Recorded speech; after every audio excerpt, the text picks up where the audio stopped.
12 inches away. Remember, we're trying to pull fluid flow. So if I only go one electrode distance away, I didn't take it very far out of the area. That's one of it. Somebody over here trying to trick me. Only plugging in channel 2.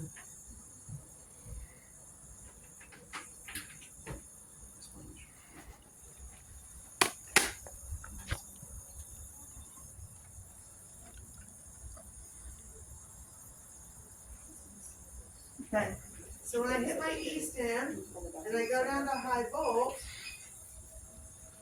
I have sweep off right now. Sweep off gives me a frequency of 100 pulses per second. Again, we're doing this for sensory to drive those positive and negative ions in. We don't really need a sweep. We don't need it to be fluctuating. And if I'm trying to really get edema out, I don't really want it to fluctuate. Right? I don't want to help the edema and then help it faster and then slow down. I just want kind of a steady input. Right? 100 pulses per second. Do I want high frequency or low on this one? High. Why high? Good. I'm pushing more out. I'm putting more current in to get more out. All right? It says polarity negative, and you're like, wait, what does that mean? And they're like, I don't know. Look at the card. It'll tell you. So these cards will be out during practicals too, and the reason is every machine you encounter has a different default setting.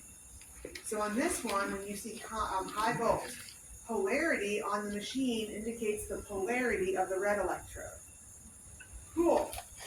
Red is negative. If it's bruised, do I want the red to be negative? No. No. No. So all I have to do instead of changing my electrodes is just come down here and hit enter. Now it says polarity positive. Polarity on machine is the polarity of the red. Red is positive, black is negative.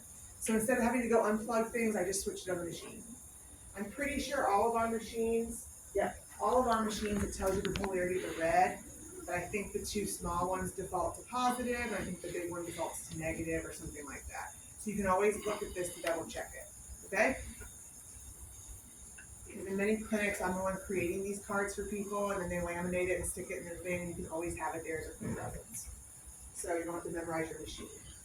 When we're treating for edema, do I want my cycle time continuous, or do I want interruptions? Continuous. And the ramp, relevant, irrelevant? Irrelevant. Irrelevant because it's only for the first time it comes on.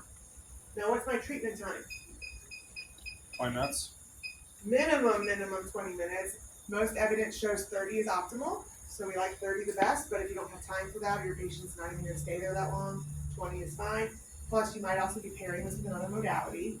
So if I'm pairing it with ice, I'm not necessarily going to leave ice on for 20 to 30 minutes. Alright, so then I'm just going to turn it up to sensory, so just let me know when you start to feel it. I can feel it. Okay, she's already feeling it. I can stop right there. Now, if they're like, well, can you turn it up higher? Yes, we can turn it up to a stronger sensory. Only sensory is required. Okay, and then don't forget to hit start. A lot of people forget to hit start. That's it. I mean, it's